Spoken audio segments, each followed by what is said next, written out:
માણસને કેટલી જોડ કપડાં જોઈએ? અમદાવાદની અરવિંદ મિલના માલિક કસ્તુરભાઈ લાલભાઈ ઘસાયેલા કપડાં પહેરતા. કરોડો લોકો માટે કપડાંનું ઉત્પાદન કરનારા અને શિક્ષણ ક્ષેત્ર માટે ક્ષણમાત્ર માંગ લાખો કરોડો રૂપિયાનું દાન આપનારા આ શ્રીમંતને થીગડાવાળા કપડાં પહેરવામાં ક્યારેય કોઈ ક્ષોભ થતો નહીં. એક વખત તેમનો અત્યંત ઘસાઈ ગયેલો કોટ બતાવીને તેમના મુનિમે કહ્યું કે હવે તમારે કોટ બદલવાની જરૂર છે. ત્યારે તેમણે જવાબ આપ્યો હતો કે મારે આ કોટ 31મી ડિસેમ્બર સુધી ચલાવવાનો છે. કસ્તુરબાઈ ધારે તો દિવસમાં 1 ડઝન વખત બદલીને પહેરે એટલાં કપડાં વસાવી શકે. જો કે તેઓ સમજતા હતા કે વ્યક્તિએ સાદાઈ અને કરકસરથી જીવન જીવવું જોઈએ. મહાત્મા ગાંધીની વાત તો ખૂબ જાણીતી છે. તેઓ પોતાના શરીર પર માત્ર એક વસ્ત્ર પહેરતા. તેઓ માત્ર ધોતિયું પહેરતા, ઉપવસ્ત્ર પહેરતા નહીં, એટલે શરીરનો ઉપરનો ભાગ તો ખુલ્લો જ રહેતો. એક વસ્ત્ર પહેરવાનો નિર્ણય તેમણે બિહારમાં કરેલો. ચંપારણમાં ગાંધીજીએ સત્યાગ્રહ કર્યો ત્યારે કસ્તુરબા સ્થાનિક શ્રમિક મહિલાઓને તેનું આમંત્રણ આપવા ગયેલા. એક બંધ ઘરની બારીમાંથી 3 મહિલાઓએ કસ્તુરબા સાથે વાત કરી. કસ્તુરબાએ સત્યાગ્રહની વાત સમજાવીને કહ્યું કે તમે 3 બહેનો આવજો. બહેનોએ ઘરમાંથી જવાબ આપેલો કે અમે 3 નહીં આવીએ, અમારા 3માંથી કોઈ એક બહેન આવશે. કસ્તુરબાને નવાઈ લાગી.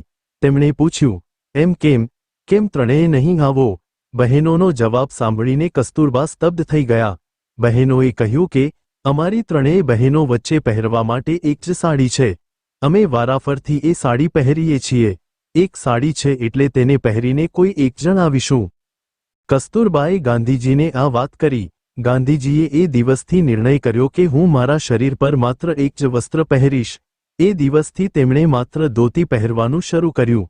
1917મી મૃત્યુ પર્યંત 1948 સુધી, એટલે કે 31 વર્ષ તેમણે પોતાના શરીર પર માત્ર એક જ વસ્ત્ર ધારણ કર્યું હતું. સરદાર પટેલ પણ ખૂબ સાદું જીવન જીવતા. સ્વતંત્રતાની લડતમાં જોડાયા પછી તેઓ ખાદીના કપડાં પહેરતા. તેમની પાસે પણ ઘણી ઓછી જોડ કપડાં હોતા. સરદાર પટેલના ખાદીના ધોતિયામાંથી તેમના દીકરી મણિબહેન પોતાના બ્લાઉઝ સીવતા.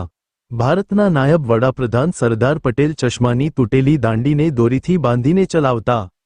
ગુજરાતના મુખ્યમંત્રી બાબુભાઈ જશભાઈ પટેલ પોતાના કપડાં પહેરીને એટલા બધા ઘસી નાખતા કે એ કપડાં પછી પોતા કરવામાં પણ કામ ના આવતા.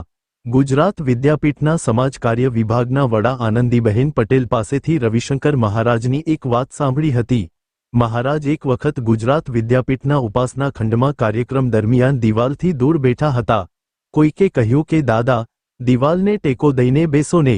દાદાએ કહ્યું કે જો હું દિવાલને ટેકો દઈને બેસું તો મારો જભ્ભો ઘસાઈ જાય અને તેથી જભ્ભો ઓછો ચાલે.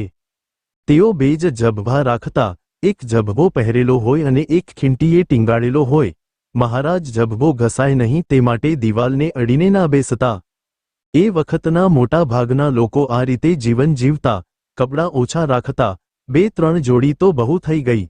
ઉપરાંત કપડાં એટલી બધી વખત પહેરતા કે તે ઘસાઈને ફાટી જતા. આજે તો સ્થિતિ એકદમ બદલાઈ ગઈ છે. શ્રીમંત અને મધ્યમ વર્ગના લોકોના ઘર કપડાંથી ભરેલા હોય છે.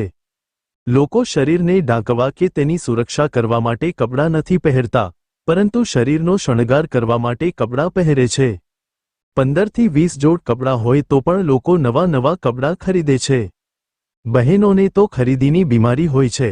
કબાટમાં 10થી 12 સાડી પડી હોય તો પણ તેમને નવી સાડી જોઈતી હોય છે.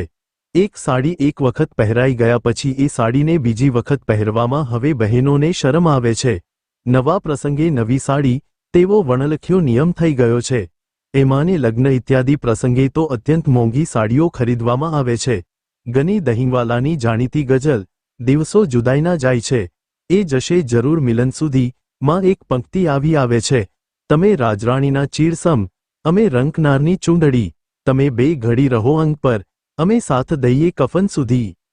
શ્રાવણ મહિનામાં વરસાદ આવે કે ના આવે, સાડીઓના સેલ જરૂર આવે છે. બહેનો ગાંડીતુર બનીને, બેફામ થઈને, બેભાનાવસ્થામાં સાડીઓની ખરીદી કરે છે. જે દેશમાં કરોડો લોકોને અંગ ઢાંકવા માટે વસ્ત્ર ન મળતા હોય એ દેશમાં વસ્ત્રોની આટલી મોટી ખરીદી અને તેનો ઉપયોગ એ અસંવેદનશીલતા અને માનવતાવિહીન સમાજનું લક્ષણ કહી શકાય. વાંચ્યા પછી આગળ મોકલવા જેવું લાગે તો જરૂર મોકલો. આ પોસ્ટ ગમી હોય તો લાઇક કરશો. દરરોજ નવી વાર્તા સાંભળવા માટે ચેનલને સબસ્ક્રાઇબ કરશો.